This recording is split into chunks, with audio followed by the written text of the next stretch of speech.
Hi, good. How are you? Sustainable food. My name is Carla Ramsdell. I'm part of the group that brought this whole series to life. So I'm part of a group called Apple Fresh, which is Appalachian Food Research for Equity, Sustainability, and Health. And we began this conversation in May of 2015. We're a group of faculty, staff, and graduate students who came together because of our shared passion about sustainable food and our research and our outreach, and it's just been gaining momentum since then. So we hope this is a great sort of lively conversation about this really important topic that is not spoken about quite enough. We hope that this conversation, this community discussion can help inform some of our future research, and also maybe some of our findings from our research will help to motivate community action as well. So we'd love this to be just a casual two-way conversation.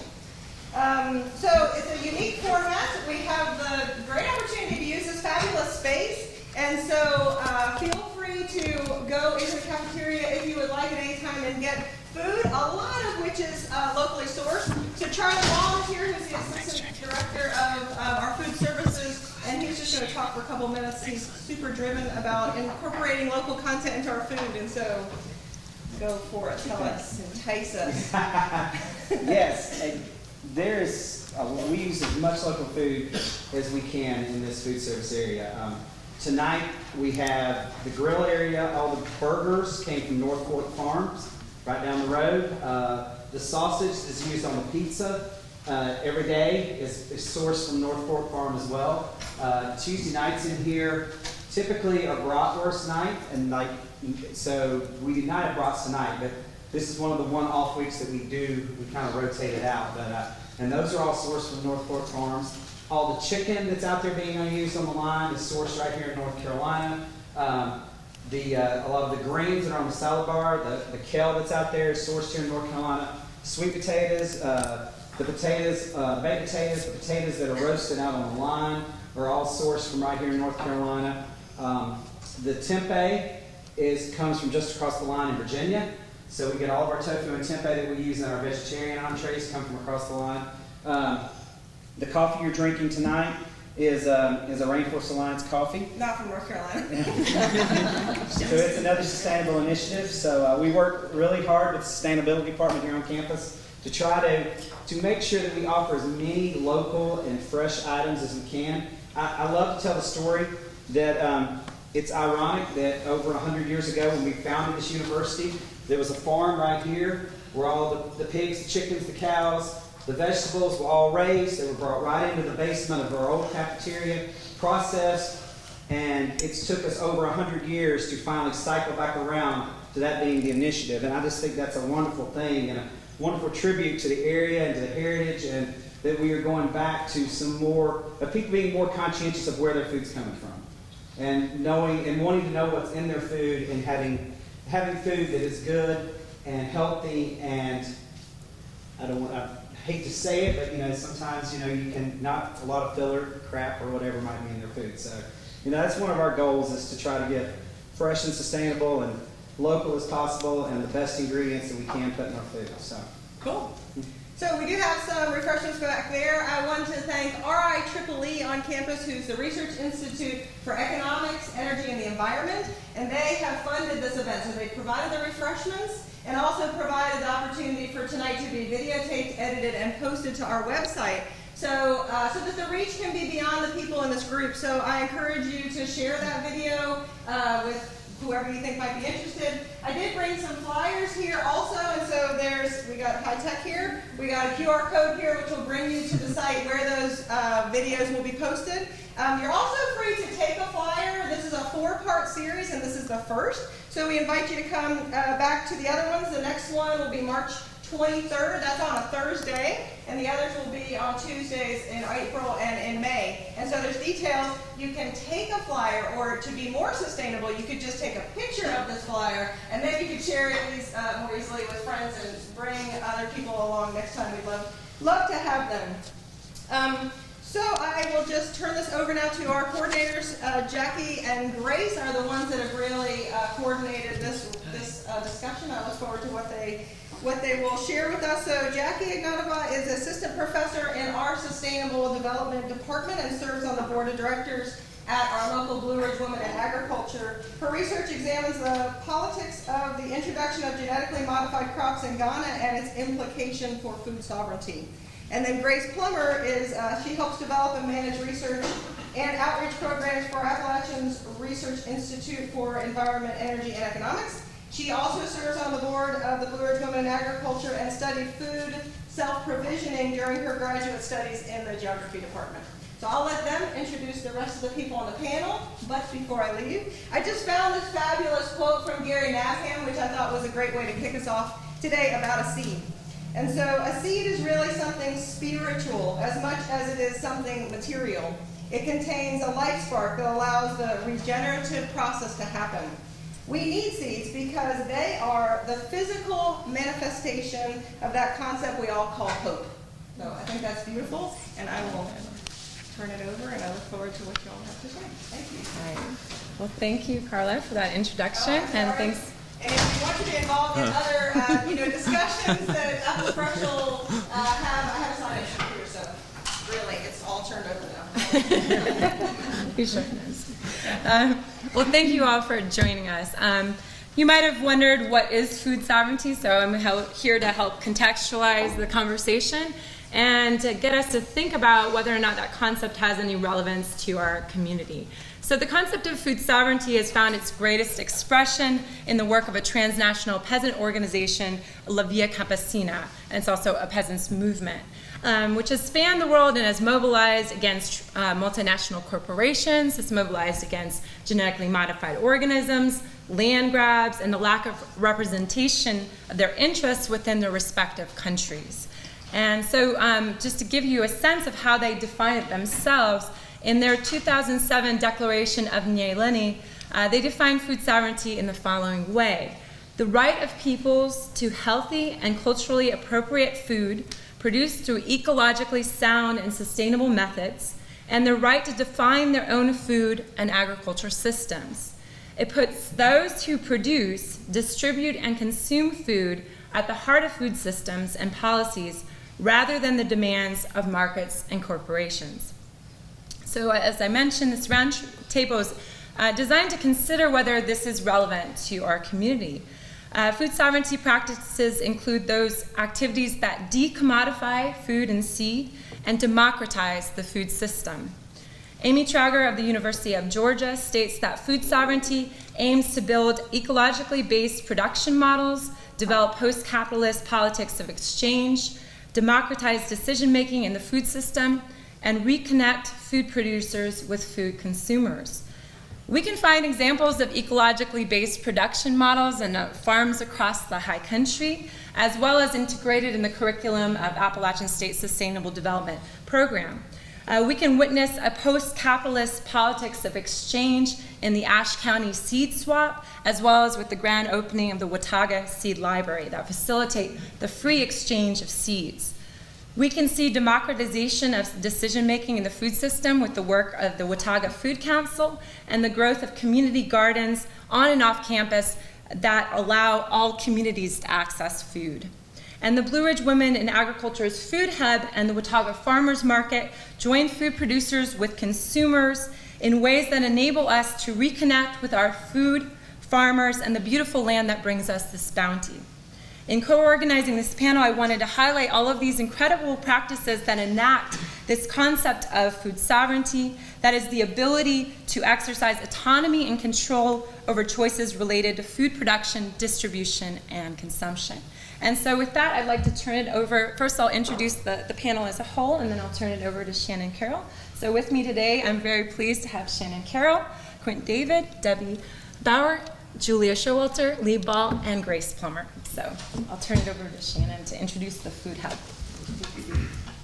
Well, this is the website for the Food Hub, and I think the quote here, it is a testament, I think, to our community's collaboration around local foods. I'd like to just take a few minutes and make sure that everybody is aware of what the Food Hub is providing to make that connection between the consumers and the producers in our community.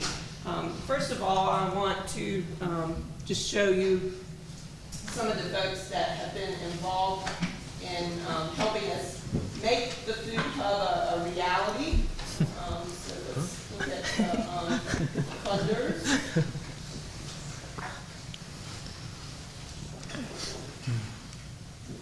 And I think the really cool thing about this is we have Blue Ridge Women in Ag, a nonprofit. We have Cooperative Extension, a state, an agency that is associated with NC State University and A&T State University. USDA, a grant that we received from them through the local food promotion program. Heifer USA, two branches of government, local government, the county government, and the town. Have contributed funds to make the food hub a possibility. And then finally, Carolina Farm Credit has contributed to fund and get the food hub started. We already have a number of farmers that are using some of the services of the food hub, and you may not be able to see those names. Yeah. So we've got at least 10 farms in our community that are already involved in using some of the services of the food hub. And I was speaking to another group earlier today, basically told them what we want to do for farmers, I think, as a community organization, as a community resource, is to look for ways to save farmers time and money, because that's really what they need in order to keep doing their job and providing the local products for us. So just to kind of quickly go down the list, we're providing storage space for farmers. So small farmers starting out, they've got livestock, beef, pork, chicken.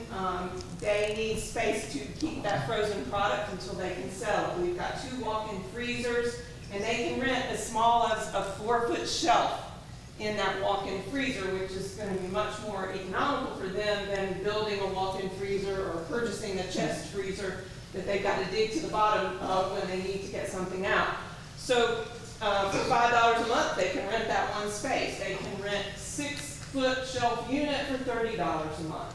So we have 2 freezers, we have a walk-in cooler, we have warehouse space where we have shelves that will be able to store things like honey, molasses, grits, granola, shelf-stable products, and we also have a root storage area. So we can store root crops. We've had some potatoes in that over the last few months. So we're continuing to develop that space. Another thing that the county government has provided is they're providing that space rent-free for us. So a lot of food hubs across the country have struggled initially when they are trying to get set up and be sustainable. And the fact that we're not having to pay rent for a 1,400 square foot space is huge. And a big contribution. We're also doing bulk ordering. We're helping coordinate transportation back and forth of product from processors. We're serving as a shipment drop point for supplies that farmers need, so it's being delivered to a commercial site rather than a residential site, and saving them on shipping. So those are just a few of the things in addition to educational activities that we're providing. We did a workshop recently on packaging and shipping frozen products and helping them understand what the options are there. But I think the most exciting thing probably for this group is the fact that we are in the process and very close to being able to provide you with an online marketplace where you will be able to go in, look at the products that these farmers are making available to us, and purchase on a weekly basis just the products. You can customize it to what you want, and then there'll be a pickup schedule on Wednesdays for that. So this will be year-round. It will be customized so that you can order every week or every other week, every month, however it fits your needs. And so I want to take just a quick moment to show you, and it is definitely in beta at this point.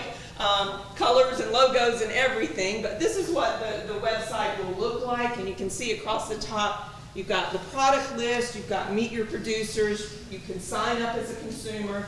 There will be no fee to start ordering. You just sign up, create a username and log in, and you start ordering once we go live with this. So I just want to show you real quick just a couple of examples. If we click on the product list, we don't have a lot in here yet, and we don't have pictures for everything, but you'll see the products will come up, and under each product, you'll see that the farm name.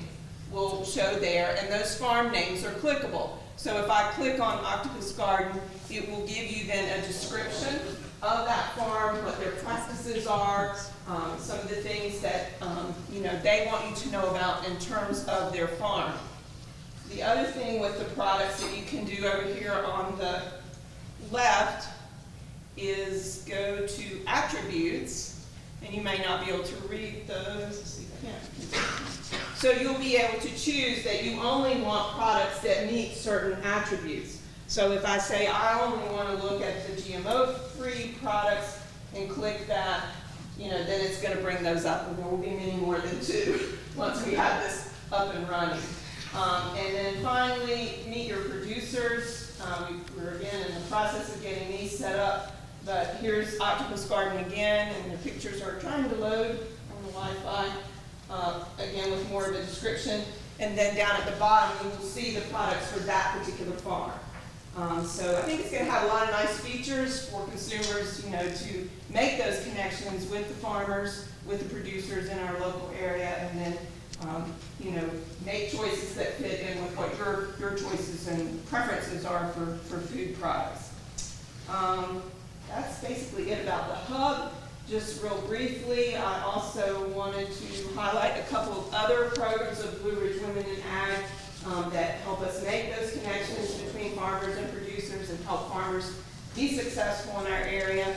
And one of those is Blue Ridge Craft, which works to provide mentors for starting farmers, with experienced farmers, lots and lots of educational activities and opportunities. And Dave Walker's here and can tell you a whole lot more about that later if you'd like to speak with him. We also have the High Country CSA, which folks buy shares for that from late May to October. That operates out of the Food Hub too, so that's another way that we're utilizing that space during that time. And then there's also the farm tour, which happens in June, July, I believe, this year, or when those dates are happening for the farm tour. So those are just a few of the things that Blue Ridge Women in Ag is participating in and making happen here in our area. Thank you, Shannon. So I'll Excellent. turn it over to Quint. Thank you. So I'm Quint David. I'm the co-chair of the Watauga Food Council. The Watauga Food Council is a new group that formed as sort of an umbrella organization to try and focus some of these many different food groups, especially in the area of sort of the political landscape. Our most recent project, we've been working on an action plan. I don't want to call it a strategic plan. That's not quite as exciting. If I can pull up our website here, that's all right. Thanks. So one of the important things to note is that this group was sort of newly formed in 2016, but its roots go back a little bit further than that. Several groups have worked on sort of a food shed project many years ago, and when we talk about coordinating all the different groups that deal with food issues, some of the main ideas that we had sort of precipitated into these 3 main groups that was the focus of our action planning that we had a few weeks ago. So I really wanted to show off that part of, let's see, work so far. Focus areas. Let's see. And I would like to give a special thanks to the Blue Ridge Women in Agriculture, as well as the wonderful Mr. Dave Walker for helping us set up a lot of these excellent websites for us here. So our action planning session. So we got a lot of wonderful data. We had over 50 attendees. And those 3 main groups that we're really focusing our efforts on is food access and security, promotion of local food systems and healthy food to consumers, and food as a viable career choice. So I see up here that we can't really see it too well in the projector, but I have some sign-up sheets.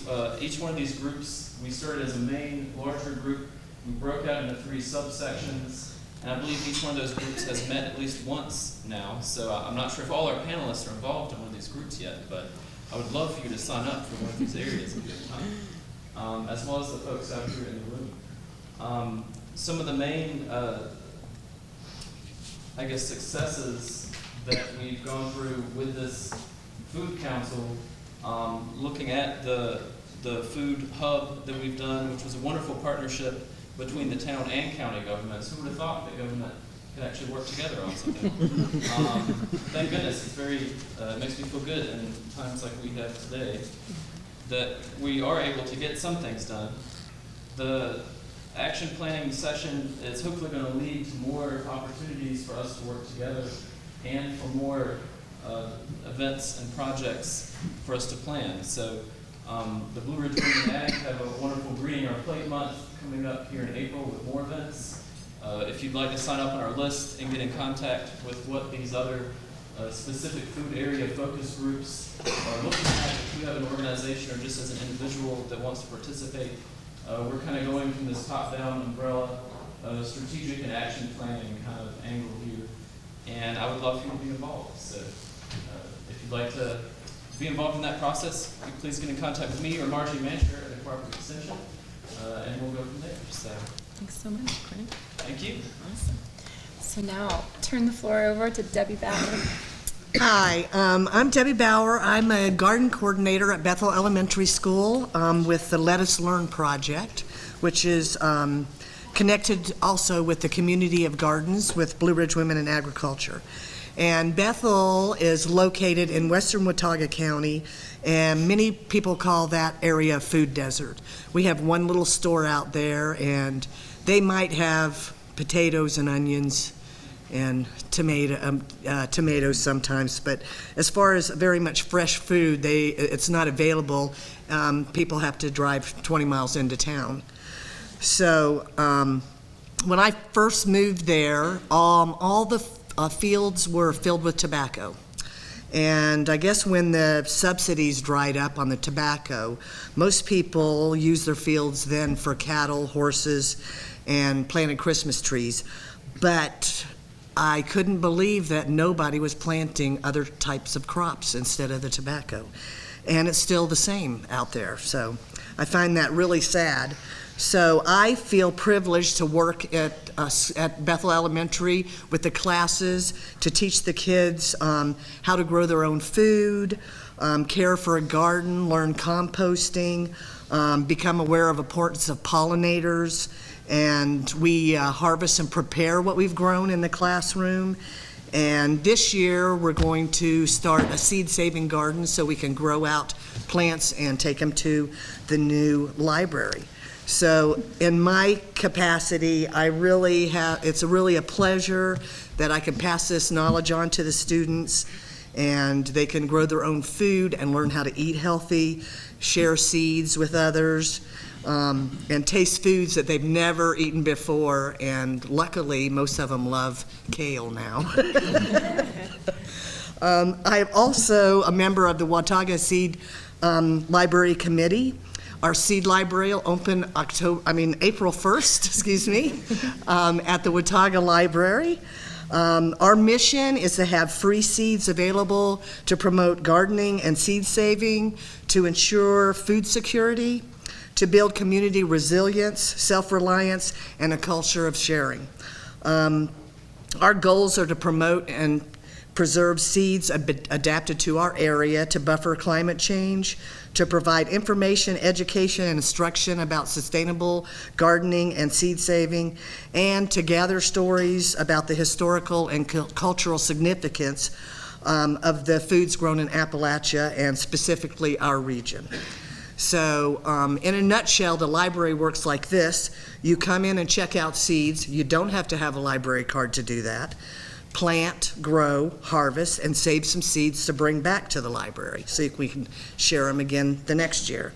We'll offer educational workshops on seed saving and other workshops to also maybe organic gardening, seed starting, and stuff like that. And the most important thing about this is it's an asset to our community that will put the seeds back in the hands of people where they belong. Thanks so much. So I'll now turn the floor over to Julia. Hi, I'm Julia Showalter. and I'm taking over as manager of the Sustainable Development Civic Garden on campus from Debbie. Actually, she was the manager, and was awesome. And also working on a new garden space on campus, which is off of Howard Street, as you go from the College of Education toward Blowing Rock Road. So it's about a half an acre spot there. And I'll just tell you a little bit about some of our what we're planning for this new space. We really want to promote sustainable agricultural practice and a sense of place that sort of embraces the cultural roots of Appalachia. And so we're going to have an area for that's like a demonstration area for seed saving, so that we can save some seed for the library, and also have an interpretive sign and some information so that people can learn more about what the process is. We also want to have areas for donation, which is already going on at the Sustainable Development Civic Garden. And then, of course, plots for students so that they can get a chance to get their hands dirty and actually grow their own food. We're also going to have a children's garden because it's very close to Lucy Brock. So also tying in with, kids at an early age learning about how to grow food and, what it's all about. We also want to have like a teaching area there for doing community outreach and having some of these demonstrations of seed saving or of sustainable cooking, outdoor cooking space with solar ovens and maybe drying ovens and things like that. So that's kind of what we're thinking for the new space.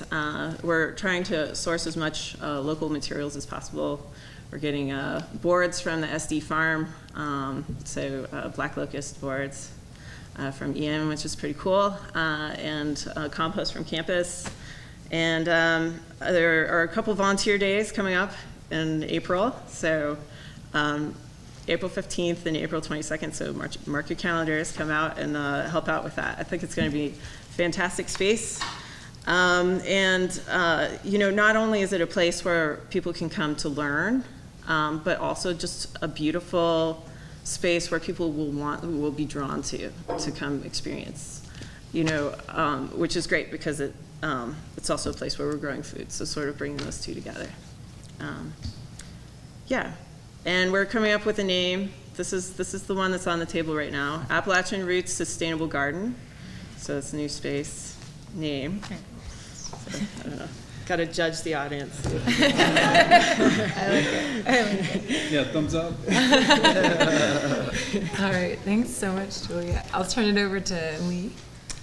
Good evening, everybody. My name is Lee Ball. I'm the Appalachian State University Sustainability Director, and I'm here today to talk about our campus food pantry. And we're working really closely with the new garden project and the Sustainable Development Farm. And the food pantry, if you don't know, is located in the basement of East Hall, directly across from Stick Boy.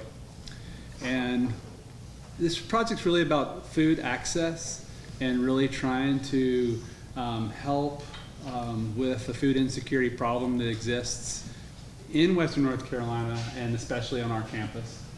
Our campus has an unusually high rate of food insecurity, and so there are a lot of people that are faculty, staff, and students that experience that from time to time while they're here. So we decided to try to open a food bank that is accessible consistently 5 days a week.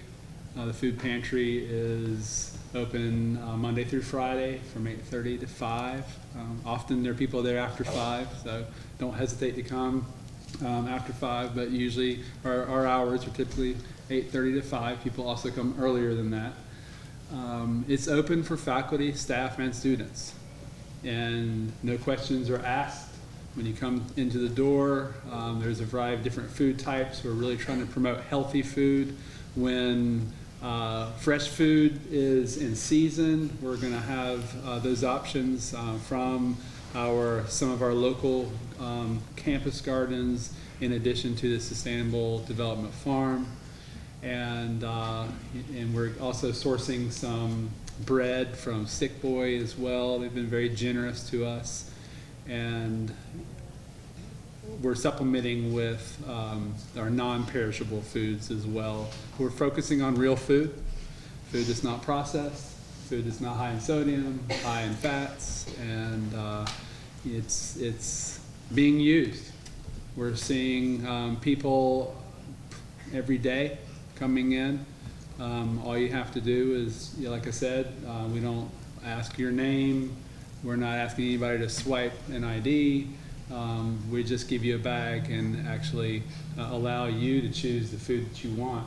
It's pretty interesting. We were thinking about models and how to pull it off, and we thought about giving people, here's 3 days worth of food, and then we decided that someone suggested, well, why don't you just let them choose, and then you'll have less waste, and why not let people have a choice? So even if you're food insecure, it's really important to still have a choice. And so that really resonated with us, and that's how we operate. It's working also in tandem with a free store. So we've started a free store, and it's kind of like a thrift store. It's in line with our zero waste goal. So we're planning to have lots of water bottles and coffee cups, school supplies. And we're even collecting some interview clothes that we're going to be checking out to people. So if you know people that are food insecure or just struggling financially, send them to the basement of East Hall, where there are a lot of spooky ghosts and friendly people. Thank you, Lee. Now I'll turn it over to my co-organizer, Grace Plum. Yeah, thank you. So I was interested in participating on this panel because during my graduate studies here at Appalachian, I did a small qualitative study of home gardens in the high country. And a lot of the things that are talked about up here today are alternatives to the conventional agriculture system. But there's some criticisms about some of these models, because although they are alternatives, and this is kind of what's at the basis of the food sovereignty movement, that although they're alternatives, they're still market-based solutions. So it's still buying and selling and feeding ourselves as a transaction. So I was interested in looking at home gardens because I grew up as a self-provisioner first. I think that was part of my motivation. But I also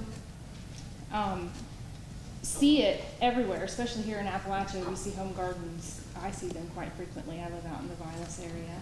But I've lived in several other states, and they are quite common.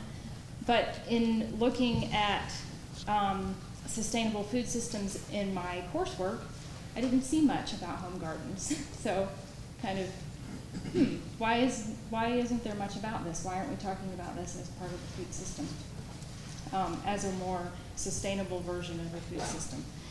And specifically with food sovereignty, because it's something that's occurring outside of the market and it's not a transaction, it maintains choice and democratizes food systems.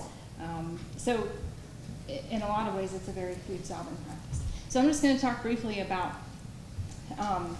what I did and what I found. And this was small, and I think there's a lot more work to do. So I see lots of students out here. If all of you are looking for some research, I think it's a fertile area, pun intended. So there's also another motivator, I guess, for me that I didn't mention, is that home gardens is an example, I guess, of something that I've heard called quiet sustainability, or already existing sustainabilities. So these are things that people are already doing that we might not recognize as part of a trend towards sustainability. But to me, they are even more valuable because of that, because they don't require behavior change. We don't have to convince someone that this is a good thing to do because it's sustainable. These are things that people are already doing. And it's also practiced so widely. So across all socioeconomic strata, across the rural-urban continuum, very diverse populations, people with all sorts of backgrounds. It's not politicized, not much anyway, unless we happen to talk about it as, sustainable food system. That gets a little bit political. But in and of itself, a home garden isn't a political act. So to me, it's a very important area that we need to shed some light on. We need to understand a little bit better and support better, especially in our conversations about what a sustainable food system might look like. So just kind of the overview of what I did. Self-provisioning really includes all sorts of things. It could be fishing, hunting, gathering, sharing, bartering, any of those things, but I looked at home gardens just because that's where my interests were and are. I've already talked about a few of these things, but there is some academic literature on the practice, mostly in the global south context though. In less developed regions, there's all sorts of benefits that are documented that contributes to community food security and healthier diets and variety of food that people eat. There's also, it contributes to household resilience and household security and community resilience. But then an interesting thing happens when you start to talk about home gardens, or when you see home gardens mentioned in the literature in the global north or more developed region. We talk about it as a form of cultural reproduction, where immigrants come in and they want to maintain their connection to the homeland, so they garden.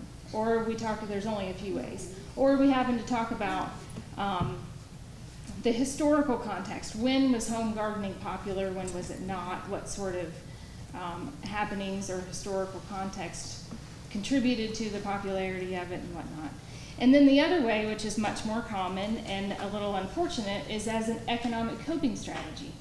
So then people garden because they're poor and they have to, which to me is really problematic, because then you're getting at this crisis sort of narrative about why people might garden. And anecdotally, I know that it's not true. People don't just garden because they have to. So what I was trying to do is look at some of the motivations. Why do people garden? What does it mean to them? How do they value it? So that we might look at it in shed different light on it. It's not all about a coping strategy. So I just did a small qualitative study. There were a couple people in this room that participated, and it was really fun. Very interesting, huge learning experience for me, which of course is part of the graduate study process. And I'm working on a paper that I need to work on some more and resubmit. But the context of that paper, after conducting this study, and I was trying to work through some of these themes that emerged. I happened to notice that a lot of the things that came up, why people gardened and how they valued it, were very closely aligned with this concept of food sovereignty. So that's the paper that I hope to finish up sometime in the next decade. So there are a few things like the basic tenets of food sovereignty, and Jackie mentioned a couple of these about democratizing and what was the other word you used? Decommodifying. So those were very explicit in the interviews that I conducted.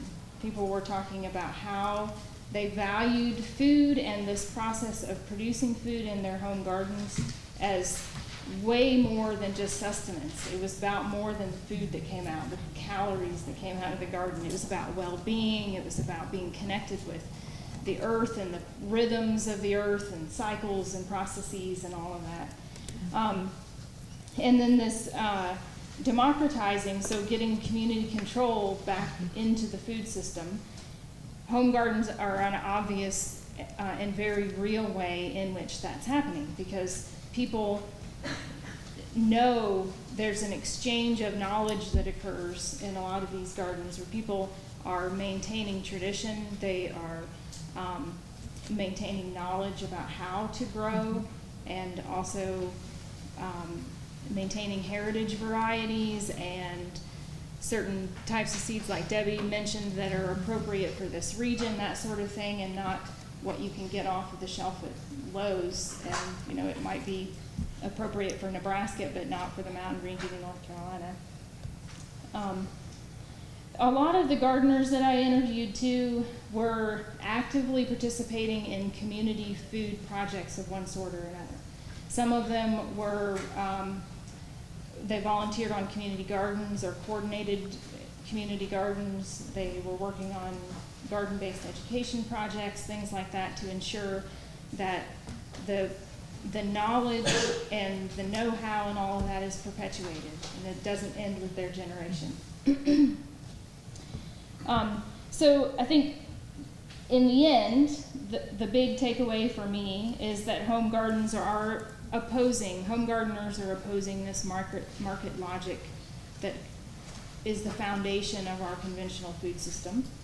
But then that home gardens themselves are real and widespread manifestation of food sovereignty. It is a food sovereign practice that is real, it's afoot, the transformation has begun, and I think it's pretty exciting. So anyway, that's what I'm here to talk, or what I came to talk about tonight, and yeah, I look forward to the next step. Maybe it'll be a paper. Thanks, Grace. Well, I think at this moment we will, Grace wanted to clap. We can turn it over to the audience for Q&A. I will let Carla assist since that would be a little.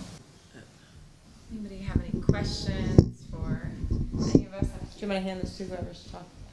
Yeah, just whoever's going to talk, maybe talk into that. So Okay. Yeah. What was the question? I'm sorry. I mean, we had this there. We can keep it there. We can just keep it there for now. Can you hear me now? Is it up? Okay, It's just feeding into the system. Oh, okay, great. So it was interesting hearing a lot about democratizing the food system, and you all were talking a lot about, I guess, food insecurity. Do you all see the solution or the catalyst to democratizing food moving forward to be more of a policy perspective, or more of like a raising awareness kind of thing? I guess, where do you see the main core of the solution lying? Can I do the policy? Yeah, maybe we'll take a couple questions and then we'll turn it over. Does that sound good to you guys? Okay. Or we could okay, or one of them. Yeah. Quince, you're our policy specialist. Yes. So I definitely see it as working both ways. When we look at policy, I'm also on the town of Boone. We have a sustainability committee that's working on setting up some goals right now for the town to be able to achieve. So like one sort of marker would be like if we're currently getting 99% of our food is imported and only 1% is grown locally, maybe we would like to double that to 2% in the next few years. So, coming up with some kind of policy, just goal marker is a good way to get that started. But the way that happens is there's been enough advocacy in the community that people want that as a goal, and they're asking their leaders for that kind of thing. So it kind of follows each other, I think. Mm-hmm. I might add to that, too, that I think I envision it a bit like there's some basic underpinning sorts of things that should be in place in policy and local preference sort of rules, stuff like that is definitely important. But from a home gardening perspective, I used to live in a neighborhood outside of Charlotte where you couldn't have a garden that was visible from the road in front of your house. So these sorts of things where the practices that might contribute in the long run are disallowed intentionally or often unintentionally. And then two, I also find for home gardens that there's kind of a lack of support.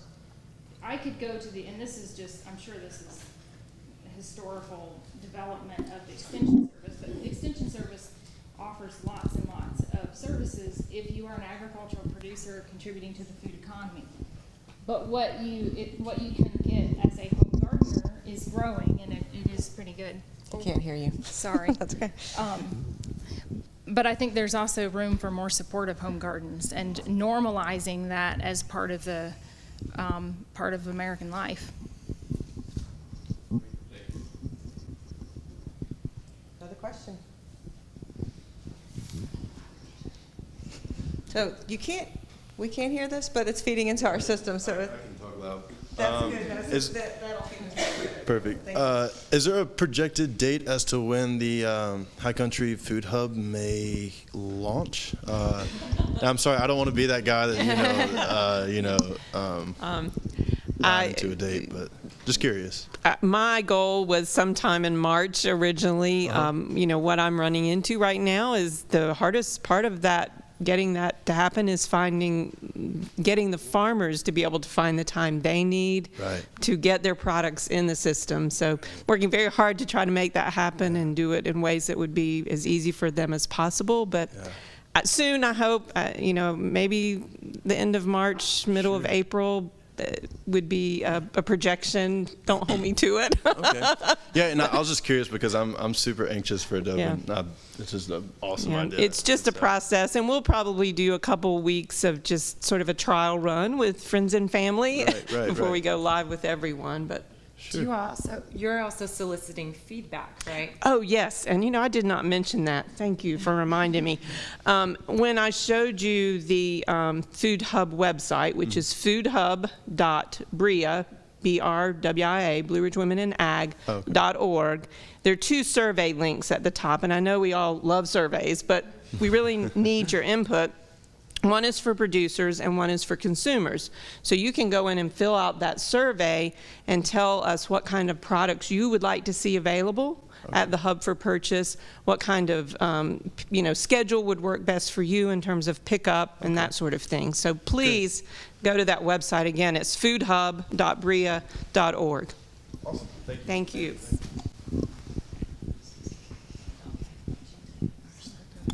Okay, she's going to hand it to me first. I was in a conversation yesterday with a group who were with director of Habitat for Humanity. And I don't know if you know, they're beginning to have a development out near Greenway School, and the newest person that's going out there is going to have a garden. She's had a garden for many years, but they're talking about putting in another neighborhood garden there, community garden, at some point in the future. So that's the first comment I just wanted to make. I think that's really a wonderful thing for that community out there. And then I mentioned to them that I read about a competition for Habitat for Humanity in Tennessee. And the competition was a little bit different than more than just building a house. It was to take an existing house, which was a small house, and design it so that it could be aged, people living in it could age in place. And there were, I think, 3 finalists, but the one that won, which I thought was very interesting, the first thing they did is they put sort of a decking around the front and the back so people could be outside. And the second thing they did is they put raised gardens in the front. This is in a neighborhood. And so people could come in off the street, off the sidewalk, interact with the people living in the house, and then have a full-scale garden in the back. So obviously it wasn't for, just an elderly person who was going to be living there, but they were coming into the home with the family members as well. I thought that was wonderful. So you got aging in place, gardening, communities, a lot of things going on at one place. Yeah, thank you for sharing. I don't know if you want to. Thank you for sharing. I think when you're collecting information about gardens, also probably somebody's doing this, but also the plants used as herbicides and the plants used as pesticides, and traditional practices along those lines too. So not just the food plants, but this whole ecosystem that's part of traditional knowledge about plants. I hope somebody's paying attention to that too and preserving it in some way that can be passed on to other people. The other thing I wanted to say is, I don't know who would do this, but workshops where we build cold frame and collect windows for the building of cold frames, or the giving out of windows to people who want to build cold frames, or even really small scale greenhouses. That would be really useful, I think, too. This past week, I just went to a seed starting workshop at the Extension office, where not only did they teach us how to start seeds, but we also got the supplies to build our own seed-saving table with the lights and everything. So our Extension office is a huge asset to this community, and the next few workshops I'm going to are I just went to a blueberry one, and since no one in our group was had a big blueberry operation, it was all home gardeners, he just kind of pared it down to the home garden level, Richard Boylan. So they're doing raspberries, blueberries, rhubarb, strawberries, asparagus, mushrooms. All of these are open to the public. Most of them are free of charge. So just get on our local website for the Extension office, because the workshops they have are tremendous. If I could also mention too, with Blue Ridge Women in Ag, we have a homesteading series, and I don't remember the date. Maybe Dave, you do, but I know there's a planning your garden workshop coming up, March 14th at the Hospitality House, 5:30. So, and I think there's a community dinner included with that. But check out on the Blue Ridge Women in Ag website the homesteading series, because I think there would be some other helpful things there in addition to cooperative extension. I have a question about the food hub. A couple questions. Very excited about it.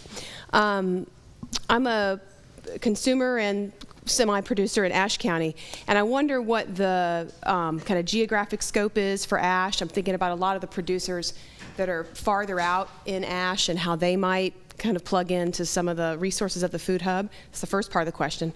The second part is when I'm aware that it's really hard for new growers to get a space at the Watauga Farmers Market. Last 18 people turned away, no space. Well, when I go to my Ashe Farmers Market in West Jefferson, it's like empty stall after empty stall. So we have a real imbalance between Ashe and Watauga in terms of our already existing landscape of farmers markets. So I'd like to hear more about how the food hub enters into that already uneven kind of situation and what we can do to kind of redistribute. We've got people applying in Watauga market, can't get in, but not enough people in Ashe, right? So I wonder how the food hub fits into that. Let me start with the last question, I guess, about producers. And the cool thing about the online marketplace is there's really no limit. I mean, to how many producers that we can add to that. So it really just depends on, how many you want to be, to scroll through to find what you're looking for. But again, you can filter based on, the particular product or the particular farm. So we, at this point, there's no limitation in terms of who we can add as a producer. And I have a very long list already of folks from multiple counties in this area that will be producers, and their products will be available on the online marketplace. So that's cool. And, the online marketplace, it just gives producers another option, another distribution point, another marketing point. Some of those same producers are part of the CSAs or the farmers market. This gives a different option for folks that are already doing those things, but then folks that are not involved as well. And we also have Ashe County farmers that are using the storage space already. So it's not limited. Obviously, some local county resources have been put into the hub, so we do have to make sure we are serving the Watauga folks, given those resources having, and the town resources being put into it. But at this point, we've not limited other folks as long as we've got space available. So did that answer all your questions? I'm trying to remember. I believe. Yeah, because with the online marketplace, it won't be limited to one county or another. We won't be choosing. And really, the consumers, which fits in, I think, with the food sovereignty idea, it will be the consumers that will decide, which products are purchased. The only thing about folks that are, living further out from the food hub, they will have to either deliver it one day a week, the products that are purchased from their farm, or they can rent storage, and then they don't have to come in each week if their product is in the food hub. I can speak a little bit to the imbalance. Unfortunately, on the other side, it looks like there's more imbalance happening. The town has currently partnered with a few groups on grants to expand the town of Boone's current farmers market to hopefully be able to hold more farmers.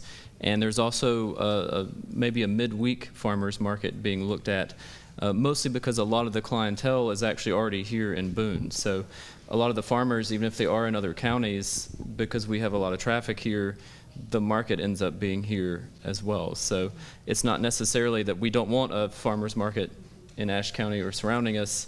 It just turns out that this is where a lot of people happen to be. So that's what's being worked on now, and if there's anything else we can do in Ashe County, I'd love to be able to work with them. Hi. You mentioned about the food hub that that the county was providing it rent-free. How did that happen, number one? And number two, in general, with working with the city, how open are they to policy that is with the agenda of food sovereignty or with the agenda of helping people out in terms of hunger? Do you want to start with that? You go ahead if you got. You should start. Okay. Well, I only began working with Blue Ridge Women in Ag and the Food Hub in September, and the space was already there when I started working. But from the history that has been shared with me, it's my understanding that this space was. How should I say this? Kind of like my basement. It was just a storage space where lots of stuff had landed from county maintenance, and that they saw that as an opportunity and a space that could be used in this way. So they cleaned it out, as I understand it, and then some money was spent to put in new ceilings. The city, town government paid for one of the freezers. So, I think they have been very supportive. It is, as Quint said, it's an amazing cooperative effort between two levels of our government here. So I think there's been lots of support, and you may can add more.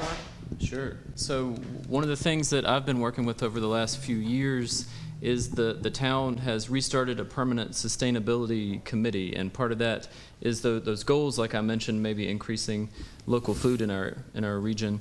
But one of the important things that we've been working on is sort of these attainable goals. So when we look at, even if we have no budget, supporting that local food system is one of the goals that we set years, I think back in 2010 or so, with the original sustainability task force for the town of Boone.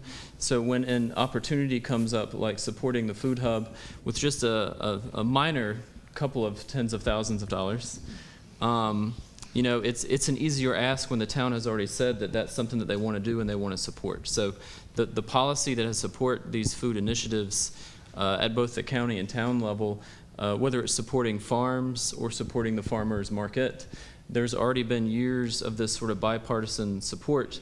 So when issues come up, it's an easier sort of sell to get them to go along with supporting it. This is the one thing about food this year that they're going to have to support, help us out when they can.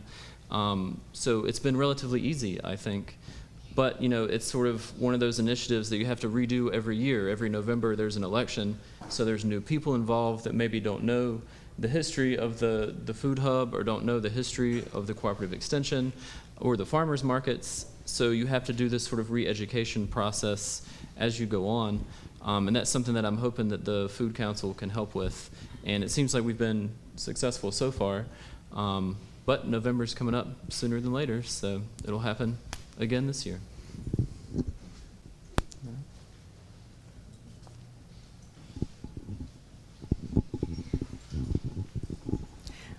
My question related to food sovereignty is, I mean, I think it's fabulous, the things that are happening with being able to provision foods that grow easily here.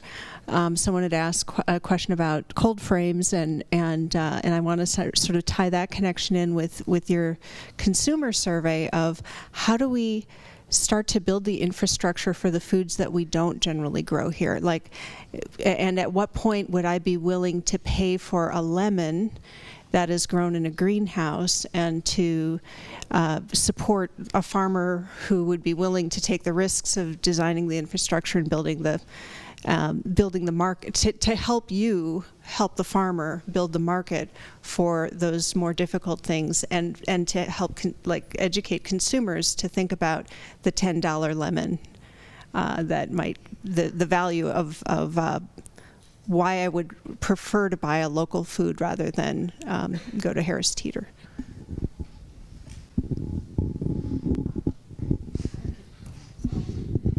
It's kind of tangential, but I also work for the Appalachian Energy Center. So to your first question about how we start to bring, well, there's two things. Personally, I think I'm not very good at it myself, but I think there are some things that we probably should choose not to eat. If it's really not viable, that's hard. That's a tough pill to swallow for a lot of people, myself included. So there's some other work being done. I support a couple of grants. There's a group in sustainable technology that is looking at using on-farm biomass heating systems to extend the growing season with renewable energy heating a greenhouse. That is scalable to a certain extent probably, but we can't be growing strawberries all winter in the mountains of North Carolina, or lemons, or many of the other things that we eat. So I think there are some efforts, there are viable things that we can do to extend the growing season here. How we define local, and whether it's a radius or the state or some other terms. But I think it's a couple of things being what can we do, what's viable, what's feasible, but then also what shouldn't we be doing. Yeah. I don't know if anybody. I would like to add. One of the farmers that has product at the Food Hub now also participates in the winter farmers market, and he's had tomatoes all winter. I bought some wonderful ones a few weeks ago from him. He's just down off the mountain in Lenoir, so you would ask about neighboring counties. He has been able to provide, and I do think he may be using some heated greenhouses down there, but again, we're not transporting it from across the country, just up the mountain. So I think that's one example. And in addition to the example that Grace was giving, I know a couple of the farmers are in the process right now of building greenhouses. Debbie mentioned the Let Us Learn project, and out at Parkway School, there's a passive solar greenhouse out there that we did grow oranges in all winter. They were only this big. They were the little ornamental ones, but they grew, and so I think we can explore some other sustainable ways to extend the growing season. Folks are using the high tunnels with low tunnels inside, but I don't, and we have little lemon plants growing out there as well, so there are ways to do that. I should have added to that preservation. What we can grow in the summer and preserve in a shelf-stable way is important too. So there's fermentation and canning and dehydrating and lots of other options there that might be more creative solutions. But dehydrated strawberries aren't quite as appealing to me. Well, I would also like to echo Debbie's point that part of what the Watauga Seed Library is hoping to accomplish is to get people to eat heirloom varieties, to get people to extend, and that's what the Let Us Learn program accomplishes, is getting people to start, even at the young children, to start changing their diets, to start eating more locally adapted varieties that are suitable. And so I think that is as much a part of the solution as the other kinds of adaptation mechanisms. But did you want to? Sure. Yeah. I think it is very important to grow as much as we can up here, and from sort of the policy side of that question, what we're doing right now is sort of looking at the carbon counting for the town, and not only where our different departments, how much fuel are they using, how much electricity. We're also looking at where all the people are, is every single person that works in town, driving into town every day, are they driving a Tesla? What exactly are they doing? So, a question that I had, and we had a wonderful a grad student class that did some reports for us, and the question that I asked was, how much chicken do we eat in Boone? How many pounds of chicken do we eat? So a similar question would be, how many pounds of lemons do we eat? And is that something that we could possibly produce here? Is that something that we want to produce here? So sort of you have to set up the question correctly first, and then see if there's a policy way that you can sort of address getting in the right direction. If you can't answer that question wholly by growing it all here, you can at least go a little bit in a better direction. So. On to that for a second. Thank you, Carla. Okay, this is something that I just discovered. So I'm Jessica. I'm also with Blue Ridge Women in Ag. So chefs, one of the ways in which you could address this kind of quandary of the limitations of the season or the geography is to have really innovative chefs who are kind of leading the way of thinking about reinventing cuisines. So I'm thinking of Travis Milton, who is opening a really fantastic, kind of nationally rated restaurant over in Bristol, not too far away from here. And so the lemon analogy kind of made me think of this. So he does a lemon thyme sorbet. So what's really fascinating about that to me is, okay, do we need lemons to simulate the flavor of citrus? What are the things around here that have a kind of citrus flavor? And it's really fascinating to think about how humble that lemon thyme, which grows, I know that our growing season is shorter, but thyme is something that kind of has this hard scrabble, botanical quality to it. And if you think about how cool it is to take this little humble weed that's kind of everywhere and make that simulate this haute cuisine experience of blending citrus with herb, which is so fancy. Except if you just sort of take a look around and figure out that experience is already available to us and it's maybe more kind of convenient to grow than something like lemon. I just wanted to add that really sparkling, amazing example that I just came across recently about how a little bit of imagination combined with a sort of respect for heritage and tradition of taking something that seems humble and seems something like you almost take for granted and finding a solution to a problem like, do we need high tunnels within a high tunnel? There are some other kinds of innovative options that are available, and it's just amazing to think about. A little bit of creativity can really sometimes at least address some of these issues. Sorry, I had to share that because it's so fascinating.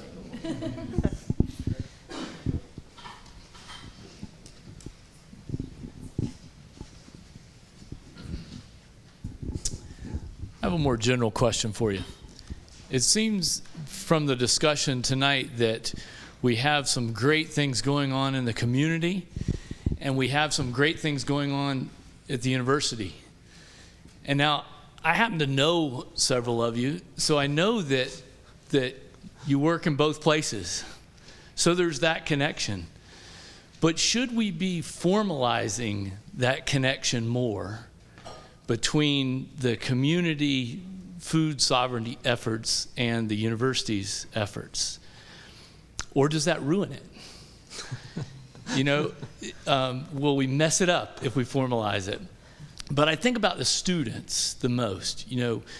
We are an engaged campus, and our students work in the community, but do they have the sense that they're part of the community? So if we connect these efforts more, and we have community members that aren't associated with the university working at the Sustainable Development Farm, and we have more students working at local community farms, does that give our students a better sense of community? And do they then take this whole idea of food sovereignty with them when they go to live in some other community? Because the university can sometimes seem like a false community to the student. maybe I'm reaching there, but what I'm getting at is it's not the same as that community that they might go live in when they graduate and get the job. But if they're more connected to this one, then they understand where they're going. Do you want to go down the row on that one? Or? Sure. A couple things I'll mention there. One, Blue Ridge Women in Ag, we have a number of interns, and having just begun to work with them, those interns have been so helpful in the work that I've done, and I'm learning from them. I hope they're learning a little bit from me, but that has, I think, is a huge part of what Blue Ridge Women in Ag is able to do is with the involvement from the students.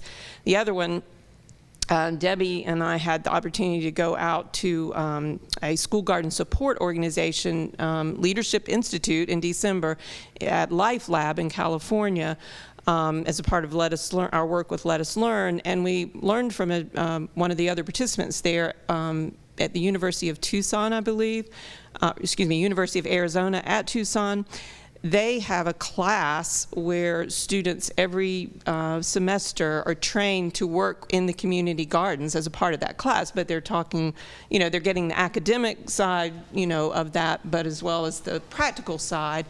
And that is providing a wonderful resource for the school gardens and the community gardens, but it's getting the students involved, in the community. And I would love for us to be able to do something like that here. It's something we haven't made a request to do yet, but something we've talked about informally. And the reason it happened at University of Arizona is they had a 100% engagement initiative that they wanted their students, 100% of them engaged in the community. And this course kind of had already started, but was a perfect place for that to happen for a large number of the students. So that might be an opportunity, that could do some of what you're talking about, but also help sustain Let Us Learn, which is we don't really have what we need to sustain it at this point. Thanks for that great question.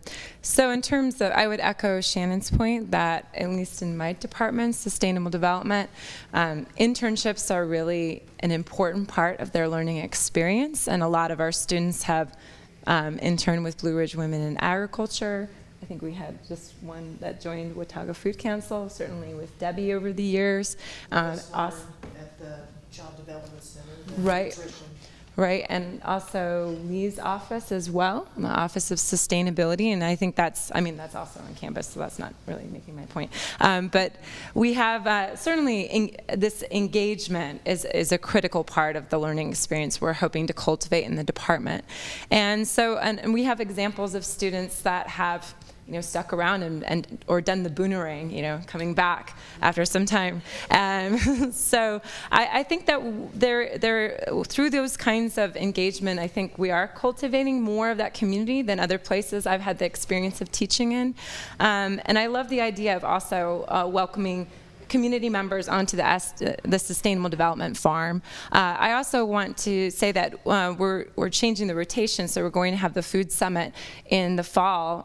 Last year we had it in the spring, but that was a really excellent bringing together of people on campus, people that were a part of the broader community, together and having conversations. And I felt that there was really interesting synergy as people were learning about what our students were doing, students were learning about what's happening in the community. We have more work to do, but I think we have the start, the foundations for that. And I think, your students and our students are part of the bubble, Yeah. What I'm interested in are students on elsewhere at the university. Right.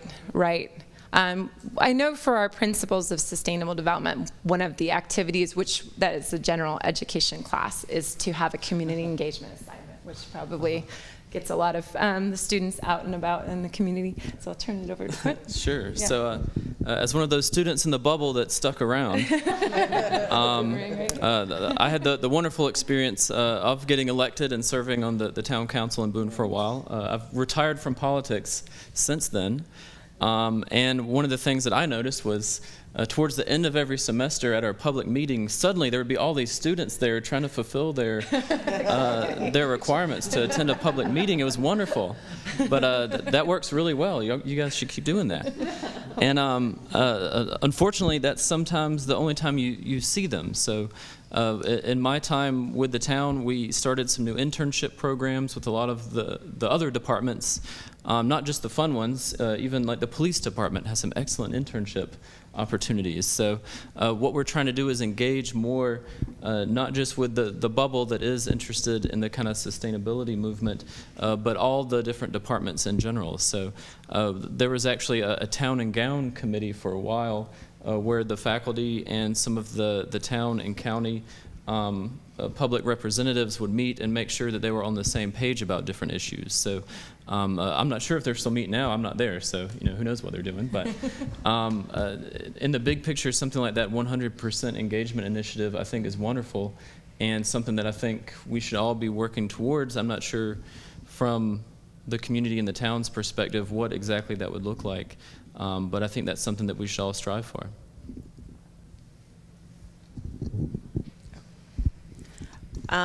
Well, I guess I can just add to that, like with the gardens on campus, we really like the idea of trying to bring community groups like onto campus, student groups, which Debbie has done an amazing job with in the past. And with the new garden space, it's sort of this interface between the university and the community.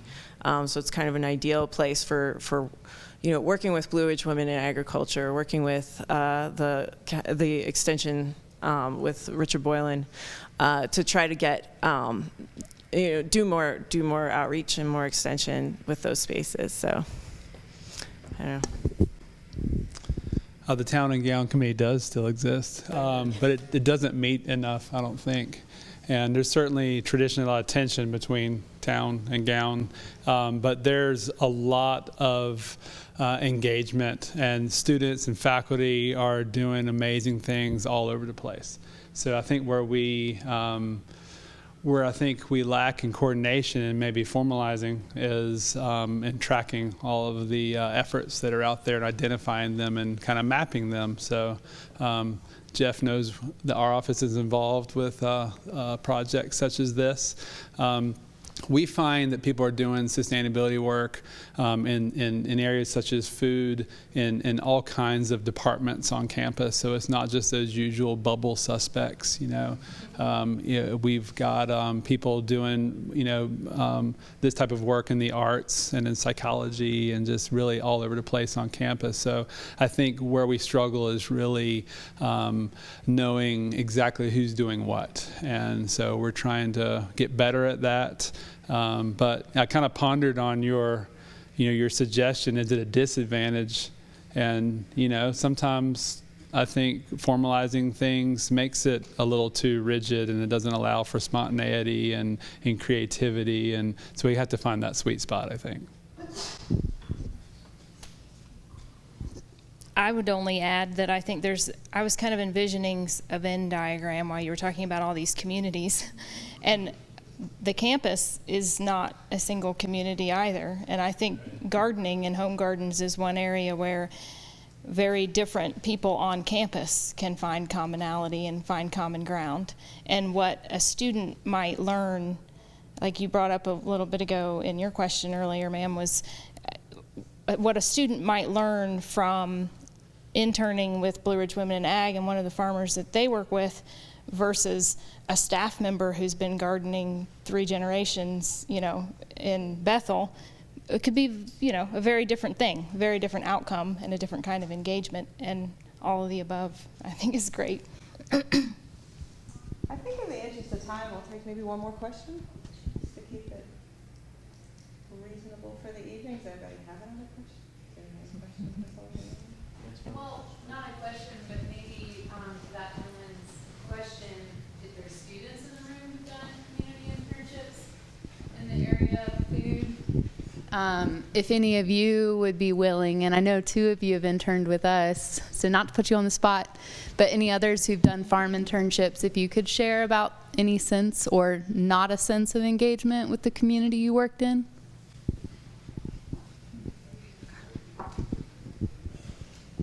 Who are those people? I don't know who they are, so no, just kidding. Perfect. Thank you for sharing so openly. Wow, Jamie, you really did this. I was a summer intern at Blackburn Community Garden this past summer, along with 2 other interns as well. And I personally feel incredibly engaged, like, with Boone and with the local community. And it's through that experience, especially, and through that direct engagement with just like a really amazing organization and really just amazing group that are trying to feed the community. Like, I found so much more purpose in not only my schoolwork and what I was at, but in addition to that, also like my relationships with other people, and realizing that while this may be a more temporary space for me, I'm still here and I'm still connected. So it's not, and the direct engagement especially really was a huge learning aspect of that for me personally. That's what we want. Yeah. But do you want to speak? I did the same internship. I mean, I feel the same way. I also am at Farm Cafe now. So I also feel like I really know the community a lot more. So. Well, thank you, Marissa and Melissa, for sharing, and thank you all for attending this event. I also encourage you to introduce yourselves to the panelists if you want to learn more about any of these really exciting initiatives. And thanks again for being a part of this, and many more exciting exchanges of ideas to come. And also, just take a look at the upcoming events as part of this Food for Thought series. Thanks, guys.